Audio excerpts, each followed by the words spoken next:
1, 2, 3, 4.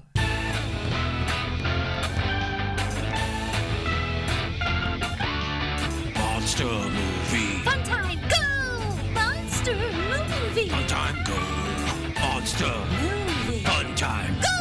Monster movie. Fun time, go. With Precious D and Honeybee. Fun time, go! Ladies and gentlemen, boys and girls, friends and neighbors, welcome to Monster Movie Fun Time Go. I am one of your hosts, Precious D. And I am the other one of your hosts, Honeybee. Honeybee and I are two best friends that are making our way through the history of kaiju movies, and today we are wrapping up our third season with the end of the Millennium Era and Godzilla Final Wars. I said error. Millennium Era. Whether or not this is an error, we'll leave to you to decide. Don't But the you movie is dare. Godzilla Final Wars from 2004. Yeah. It is, like most of the Millennium films, kind of stands on its own and is a sequel to the original film. But this one is kind of a sequel to all the other films. Yeah, this is Or at least refers crazy. to all the films. This movie is banana pants. Banana pants. Clown shoes. It is directed by Ryuhei Kitamura, and it is 125 minutes in color. Budget was 1.9 billion yen, which is $19.3 million.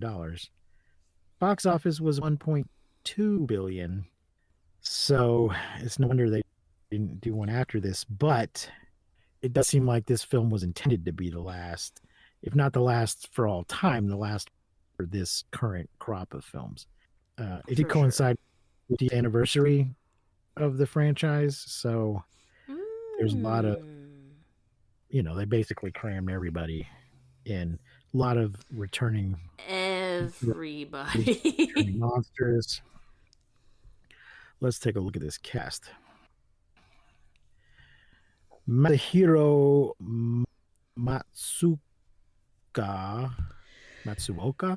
as Shinji Ozaki. Rei Kikukawa as Mayuki Otanashi. Don Fry as Captain Douglas Gordon. Woo! Shout out to Don Fry, who we met and interviewed for this show. Maki Mizuno as Anna Otanashi. Kazuki Kitamura as the Exilian controller. Was he somebody? Let me just check him really quick. Oh no, that's the young guy. Because there was an old Exilian. Kane Kosugi as Kazama. Kumi Mizu. I think Ozaki and Kazuma were the real love interest in this movie. I'm just going to throw it out right now. Yeah, there was some tension there. Yeah. Kumi Mizuno as Akiko Namikawa. Now, this is one of our returning people. She was in, let's see, Frankenstein versus Baragon, Horror of the Deep, War of the Gargantuas, and then years later, Godzilla against Mechagodzilla, and then this one, Godzilla Final Wars. It makes me so happy to say this next name. Kenji Sahara as Dr. Jinguji. We have not seen him in so long. Masami Nagasawa and Chihiro Otsuka as the Shobijin. They were the Shobijin in the last movie. Shigeru Izumiya as Samon Taguchi.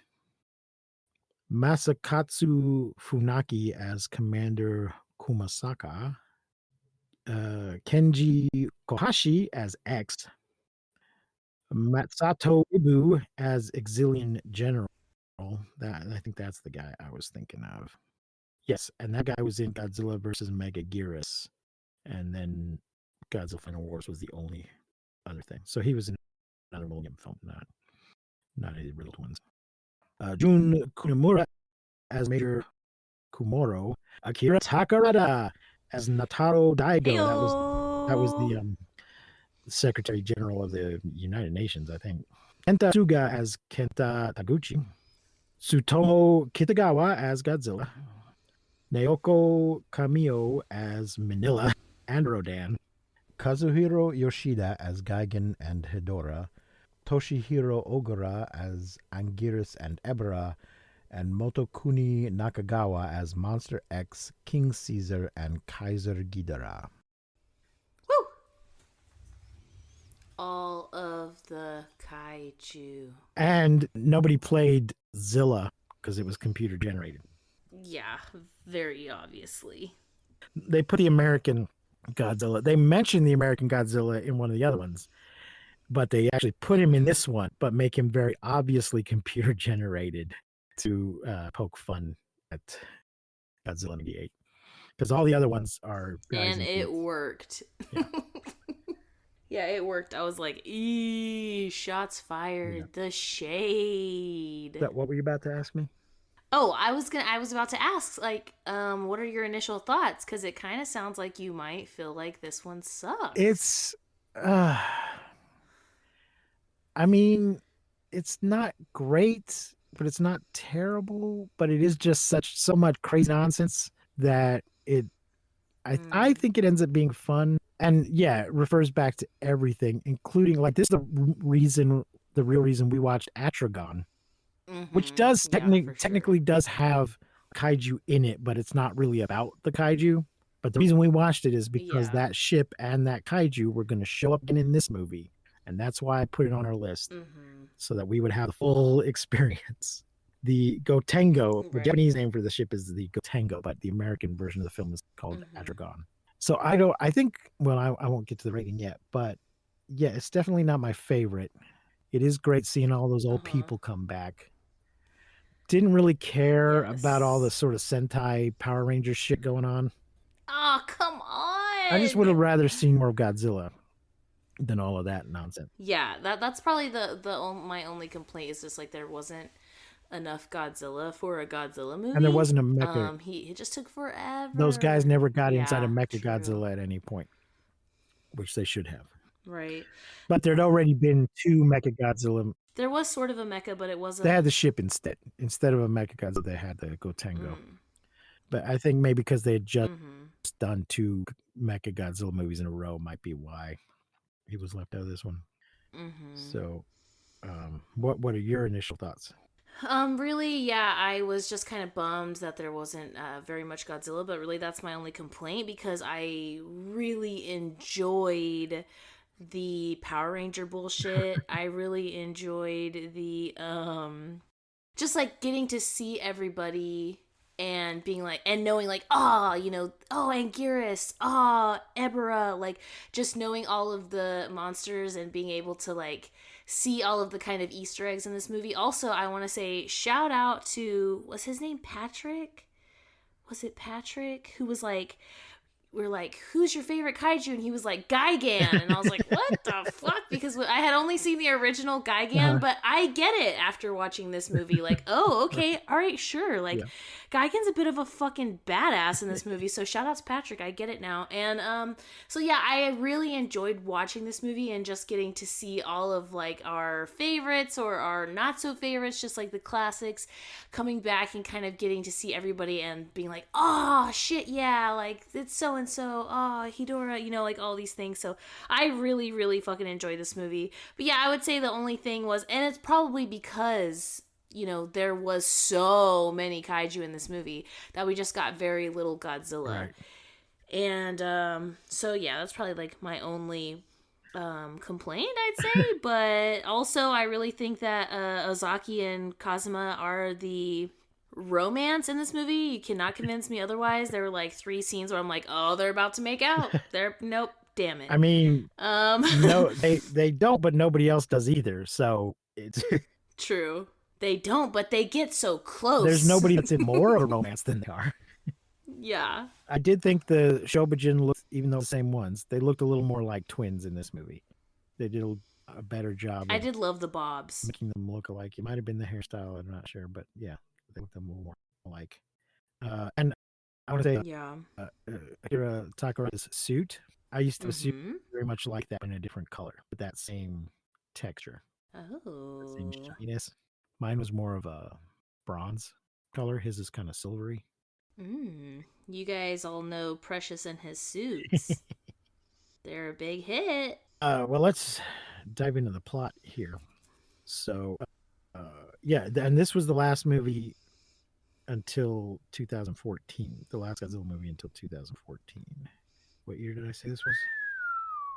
2004. So we 2004. get a 10-year gap, and then we get Shin Godzilla. And then, Oh yeah. no, I'm sorry, 2014 we get the American one. 2016 we get Shin Godzilla, but still 10 years. Oh. Anyway, here's the plot from Wikipedia, and there's a lot of it. So, thank you, Wikipedia. Over the course of the 20th century, environmental disasters caused the appearance of giant monsters and superhumans dubbed mutants, who are then recruited into the Earth Defense Force to battle the monsters. And once again, we see a bunch of clips from old films, including Frankenstein, who we don't, apart from this clip, we don't get him in the movie, even though we get everybody else. But we do get a flashback clip, so he technically appears in it. We love the flashbacks of the other kaiju, but also after the flashbacks, like the first little flashback situation we get, the opening credits montage is so sick. And you really realize in this montage how action-packed this movie is going to be. And it kind of reminds me, I have never seen these movies before, so I don't know if this is like correct. Maybe you have seen these movies. But this kind of gave me like a Fast and the Furious vibe, where it's like, dude shit, action, action, action. Look at us, cars and stuff. I kind of like felt that way as soon as this was like the opening sequence, because it's just so like, action, dudes, raw. And I thought it was badass. It was totally got me hyped for the movie. We start with opening Godzilla music, so I was hyped. I was ready for this movie. I mean, it is similar in that the franchise starts as something a bit smaller and more contained, and then just gets bigger and crazier as it goes. So let's see. Anyway, during a battle in Antarctica with the original Gotengo, the monster Godzilla is entrapped under ice by a cave-in caused by a series of missiles fired from the submarine. Many years later, an upgraded Gotengo, now commanded by Captain Douglas Gordon, battles and destroys Manda in the English Channel off the coast of Normandy. But the ship sustains serious damage during the battle, and Gordon is suspended from the EDF. I didn't think this was at all justified. Boo. Mutant soldier Shinichi Ozaki is tasked with guarding a UN biologist, Dr. Miyuki Otonashi. That's who they're trying to tell us there's a romance going on with, but he's a real dick about it. Yeah. He's like, I don't want to guard some old nerd fart face, and then he turns around. He gets that feeling like, the person I'm talking about standing right behind me, aren't they? And then turns around and he's like, what? It's a lady scientist. Bingo. And twice mentions, once refers to her as a model and then as a wannabe model. She's like, this is just how I look, man. She pretty much sets him in his place, though. You know, she's like, don't look at me. Don't think about me, you little fucking bitch. Yeah. So she is sent to study a mummified monster. They are teleported to Infant Island. Teleported? I don't remember that. Where they, no, they're not. They have a vision. They hear, they're in a lab with Kenji Sahara, and they hear the Shobijin, and then I don't think they're physically teleported. They just sort of feel like they're on Infant Island, and they interact with the Shobijin, and then they're back. But I don't think they actually physically left. It's just sort of in their head. Right. Anyway, they encounter the Shobijin, fairies of Mothra, who reveal the mummified monster as Gigan, an alien cyborg sent to destroy the Earth 10,000 years earlier, who was ultimately defeated by Mothra. Yay, Mothra. Yay! Something about the Shobijin, though, is they also say everything at the same time together in this movie instead of having their own individual lines. Yeah. It was less annoying. They warn that a battle between good and evil will happen soon and that Ozaki must choose a side. Okay. Suddenly, a giant monsters attack several major cities. Rodan attacks New York City, and Anguirus attacks Shanghai. Zilla attacks Sydney. Don't know why Zilla attacked New York, but Zilla attacks Sydney. King Caesar attacks Okinawa. Kamakuris attacks Paris. Humonga attacks Monument Valley in Arizona. Ebra attacks Tokai, and Hedora attacks Los Angeles. Well, that makes sense. The EDF engages the creatures until the monsters mysteriously vanish as an alien mothership appears over Tokyo. They just kind of like come running up to them and shoot guns at them. We don't even really get a military rollout. Just mutants doesn't mean their little rifles, even if they're laser rifles, are going to work better than anybody else's. I just thought it was a little weird that we didn't get the military rolling out. We just got these Sentais going out there. I will say in the Arizona attack, there is a tiny toy RV that I was like, oh my god, I need. It's so cute. The aliens named Zillions claim that they eliminated the monsters as a gesture of goodwill and warn Earth's leaders that an incoming planet called Gorath will soon impact the Earth. Oh, so this is a reference to, I didn't realize that we haven't seen it. Gorath is a 1962 Japanese epic science fiction disaster film directed by Ishiro Honda. Oh. So maybe if we can, it doesn't have kaiju in it, I think is what we have. Yeah, maybe we should go back. Maybe we should do it for the Patreon, or maybe just like a bonus episode. Yeah. So they were offering their help to destroy it. A peace pact is signed between humanity and the Exilians. Meanwhile, Manila, Godzilla's offspring, we did not know that for a fact, is found in the forests of Japan by Kenta Taguchi and grandfather Simon Which Taguchi. they call him Milla, which is cute. Yeah. Also, shit. Never mind. Oh, yeah. Did we already get like the Secretary General aliens thing? Did that already happen? Did Wikipedia skip that? How like the Secretary General gets like blasted and then he's just like appears like, hello, I am alive and look at these aliens that I brought with us and they come in peace. They kind of glossed over that. They just talked about a peace pact signed between humanity. Yeah, everyone thinks he's dead, and then he comes off the alien spaceship saying, they rescued me and I assure you they're peaceful. Turns out, well, I'm sure they'll get to that. Or maybe not. Anyway, yeah, it's going to turn out that he's been placed by an alien. The Exilians... Yes, the Exilians' makeup in the beginning is so fire. It is like sparkly blue eyeshadow and like lip gloss, and I was like, okay. They try to make the Exilians... All right, Exilians. Try to make them look a little cooler than in the past. Because, and I think their costumes are very influenced by the Matrix.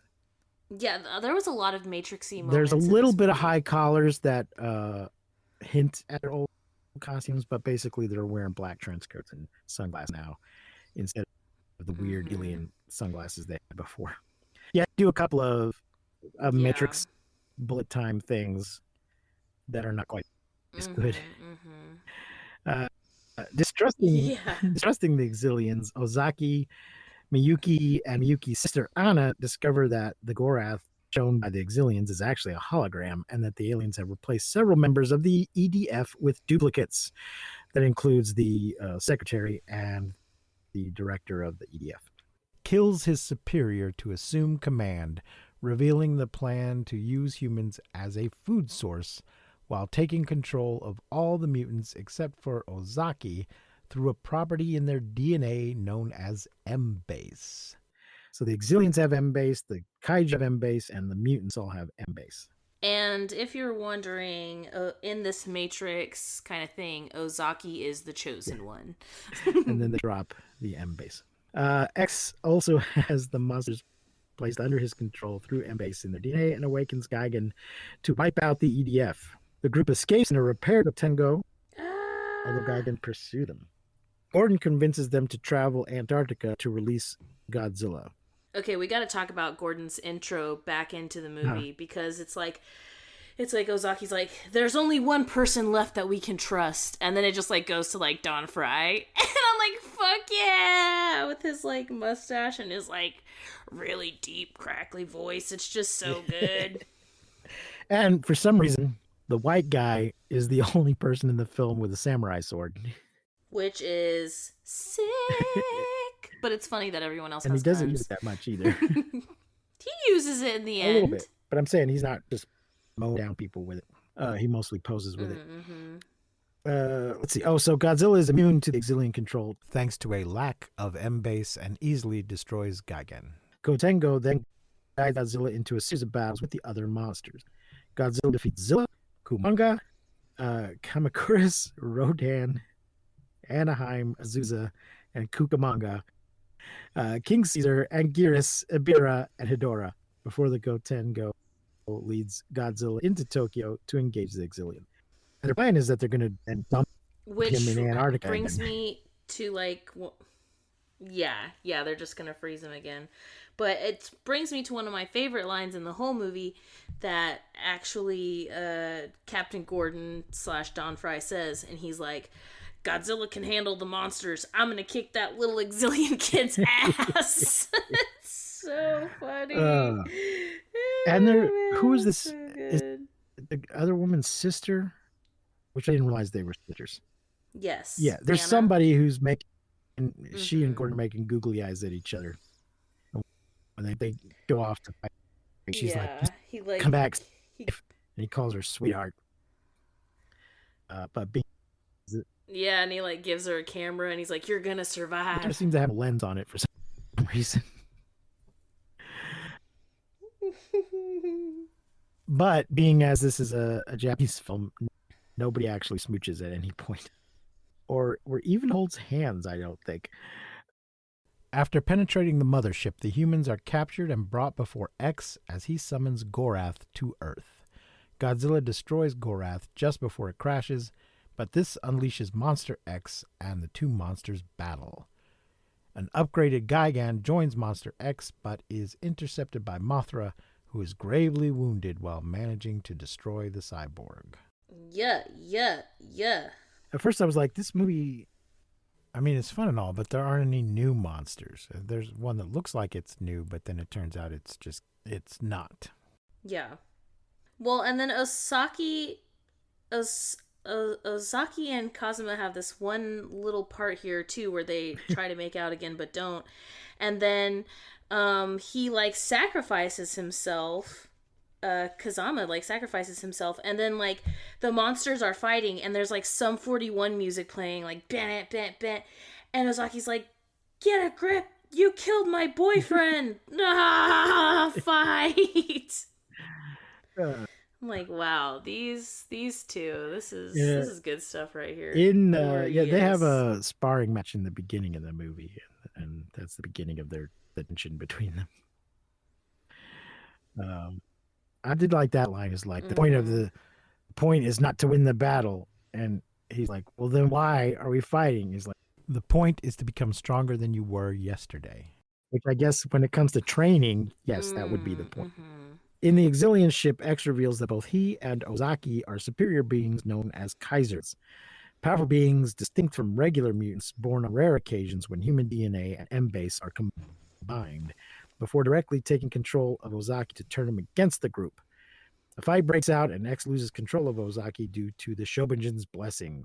Oh yeah, they gave them away at the beginning. They gave him a little talisman, and one of the girls stabs him in the back with it, and that snaps him out of it. Ozaki unlocks his true power and defeats X, who triggers the ship's self-destruct as the group falls back to the Gotengo. There's a little tension also between Ozaki and X, but also thought X was kind of funny looking.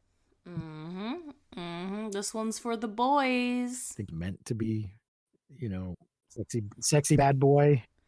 Yeah, for sure. He does have like the anime hair. Yeah, yeah, for sure. Also, we kind of skipped over something. We find out too that Captain Gordon is the one who shot the missile in the Gotengo when they like buried Godzilla in the ice. At some point, we find that out I too. was the one that shot the missile. Also, did we mention this? The real people, the real secretary and director, are on the ship, and we find them and join up with everybody and shoot guns at all the bad guys. So X triggers the ship's self-destruct as the group falls back to the Gotengo moments before the mothership explodes. Godzilla and Monster X continue their battle, but a dying X transfers his Kaiser energy to Monster X, enabling it to transform into its final form, Kaiser Ghidorah. Godzilla is overpowered by Kaiser Ghidorah. Gasp! Yeah, What so a when he starts surprise. growing extra heads, I was like, oh, he's not a new kaiju. He's just Ghidorah. I mean, he looked cool, but Yeah. let's see. He looked super cool before he was Ghidorah. And when he Godzilla was. is Yeah, he overpowered looked by super Kaiser badass. Ghidorah, but Ozaki transfers some of his own Kaiser energy to Godzilla, giving the strength to gain the upper hand and are victorious. This part kind of, I'm like, you're just shooting energy at him. How does he know? How is he able to absorb some kinds of energy, but just get hurt by other kinds? How does, I don't know. It just seemed, I'll just shoot Godzilla in the back and absorb this energy and be strong now. What if he goes, ow, stop shooting me in the back? However, despite the Gotengo's providing instrumental in victory, Godzilla shoots down the vessel before turning its rage towards the Gotengo's crew. Fortunately, Manila arrives at the scene and convinces Godzilla not to kill the humans. Well, let's describe that a little bit. First, the humans are all pointing their guns as if their guns are going to do jack shit. But they all are pointing them at Godzilla. And the little kid, who is with his grandfather, has been with Manila this whole time, he steps in front of them and holds his arms out. Now, Godzilla's so much bigger that they can just shoot over his head. In fact, they're going to have to shoot over his head. He's not going to be able to stop the butt. Yeah. And then we Right. pull back. We pull back But to it's reveal so that cute. Manila is standing in the same position in the opposite direction, keeping Godzilla from shooting his, laser breath or whatever his atomic breath at the humans. So both of the at one point earlier, Manila had grown. He was basically human size, and then he grows to not quite Godzilla size, but probably 20 feet tall, maybe. So the two children are standing between the adults, keeping them from shooting at each other. And so Ugh. Godzilla, It's no, I such a thought- good I did like part. that. I Godzilla love turns that around and walks part. into the sunset. Literally, the humans watch as Godzilla and Manila return to the ocean. Like you do. So it's both a sunset, but it's also like, sun on the Japanese flag kind of. I feel like that was also part of what was going on. So there you go, folks. That is all crazy shit that happened in this movie. It was crazy. I was kind of sad that Hidora only got like a split second of screen time. Yeah. But yeah, I was so happy to see everyone, and it was really cool. It was really fucking cool. I really enjoyed watching it. Do you think that like mostly on like a Godzilla fan level that this is a movie that is like a win, or do most people hate this one? Oh, I didn't realize there literally is a Sum 41 song. I thought you were just saying it was like I'm not either. a Sum 41. Yeah, we're all the No. blame. So the music in this It was, is by yeah. Kenneth Emerson, Nobuhiko Morino, and Daisuke Yano. Normally, there's just one person scoring these films. But then it also features the track "We Are to Blame" by Sum 41, battle between Godzilla and Godzilla. The band received and in the opening credits. yes, when they actually play the song, it's so In the good. opening credits. Wow, that is. Yeah, baby. It was the perfect time for that song. It was such a good battle. I loved it.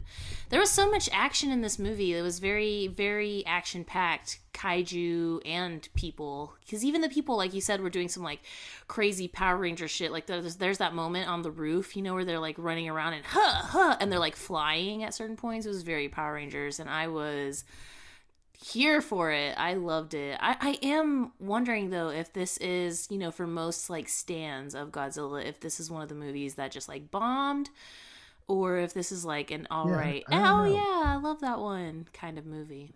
Folks, 'Cause I could see it going send us a either message, way. folks. Tell us what you think. I really could. Is this one of your favorites or one of your least favorites? Yeah, let us know. Apparently that song came out in 2004, so they were right on top of that with the. Oh, it don't sick. say Maybe that they wrote on it here, for the but, movie. Who knows? They're Canadian. I don't think I realized that. Oh, okay. Single was released on Canadian. August 31st. When was this movie was released in November? So in Los Angeles and December in Oh, Japan. okay. That's weird. So, Honeybee, what did you think? Is this one of your favorites or one of your least favorite, or just in the middle? Man, I honestly am not sure. I mean, I loved it. I enjoyed I think that it's maybe not one of my favorites, maybe somewhere in the middle, but I did love it. I enjoyed it. I loved watching all of, just the surprise characters that we haven't seen for a while just coming out. And then also, it's just so cool for me to know all of these characters, like seeing each one and being able to just like identify it and just being like, oh, fuck yeah, or oh, this is a fan favorite, I just really enjoyed that. So I did really love that. I would say, like, my only complaint is just there wasn't as much Godzilla as I felt like there should be for a Godzilla movie. It took a long time for Godzilla to show up after the beginning, which, like I said, there's so many kaiju in this movie that it kind of makes sense. They were trying to fit so much in. They only had so much time, Also, Milla, I was kind of like, wow, they still made him look like a potato. But I think that was also, shout out to Patrick. Those were his words. I think they wanted us to recognize him right away. So it gave him his more classic look. For sure. Gave him his more yeah, definitely. show era look. Definitely classic. Well, Honeybee, what are you gonna rate? What are you gonna rate Godzilla Final War? Man, I think I'm gonna give Final Wars 5 stars. I give it 3 stars. I think it was just okay. I didn't love it and I didn't hate it. Okay. Hate it. It's just kind of okay. Dang. Yeah, I mean, I definitely enjoyed it. I loved it. I would like to know, though, what everyone else thinks of it. You can do that by visiting us at mmftg.com. Leave us a message there, and if you want to support the show, you can do that at patreon.com/mmftg. We have 2 different tiers. Our buddy Chris just got one of his rewards this week. The coffee mug. Yeah, coffee mug. Hell yeah. Aw, shout out to Chris. Thank you, Chris. Yes, thank you. And thank you to our other patrons as well. So, head on over there and support and get exclusive content, occasionally early releases. I don't always get them out early, but show us a little love over there on the Patreon. What is our next film? Oh, I think it's I believe it's Tremors 4. Oh shit, is it? Yeah, I think so. I believe it is. Oh, here's my list. Yep, Tremors 4, The Legend Begins. So that will start off season 4. Oh, shit. Season 4 will start next week. We're not taking kind of a break. And I don't know where, maybe we'll start season 5 with the legendary movies, what? The legendary series. Sick. Hell yeah, I'm so down. So season 3. No, we're in season 3. No, I'm sorry. Start season 4. We're wrapping up season 3, starting season 4, and season 4 will maybe go through 2014, up to 2014. No, it doesn't really matter. It's all one big season. Well, there you go, folks. That'll do it for this week. Hell yeah. Until next time, I have been Precious D. And I have been Honey Bee. Remember to keep calm and take shelter in basements. And please don't misuse science. We will see you, but you will hear us next time on Monster Movie Fun Time Go. Woo! You've been listening to Monster Movie Fun Time Go. If you enjoyed the show, please rate and review us on your podcasting platform of choice. Our theme song is by the Texacato folk rock punk featuring Lita Lopez. You can support the show, find links to our social media, and even leave us a voice message at anchor.fm/mmftg.